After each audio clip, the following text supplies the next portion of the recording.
മഹാഭാരതത്തിലെ 8 ഇരട്ടകളും അവരെക്കുറിച്ചുള്ള രസകരമായ വസ്തുതകളും.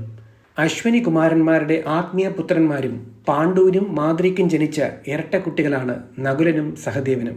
വേദവ്യാസ മഹർഷി ഗാന്ധാരിക്ക് നൽകുന്ന വരത്തിൽ നിന്നുണ്ടായതാണ് 100 കൗരവന്മാരും ഏക സഹോദരിയായ ദുഷളയും.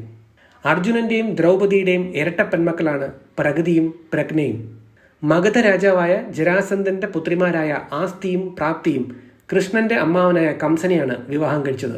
ദുര്യോധനന്റെയും ഭാര്യ ഭാനുമതിയുടെയും ഇരട്ട മക്കളാണ് ലക്ഷ്മണകുമാരനും ലക്ഷ്മണയും. ദ്രൗപദിയും ദൃഷ്ടദ്യുമ്നനും യാഗാഗ്നിയിൽ നിന്നാണ് ജനിക്കുന്നത്. കൃപാചാര്യർ എന്ന കൃപരും അദ്ദേഹത്തിന്റെ ഇരട്ട സഹോദരിയായ കൃപിയും ശരദ്വനൻ മുനിയുടെ ബീജത്തിൽ നിന്നാണ് ജനിക്കുന്നത്. മഹാഭാരതത്തിൽ സത്യവതിയും അവളുടെ സഹോദരൻ മത്സ്യരാജാവും ജനിക്കുന്നത് ഉപരിജല രാജാവിന്റെ ബീജത്തിൽ നിന്നാണ്.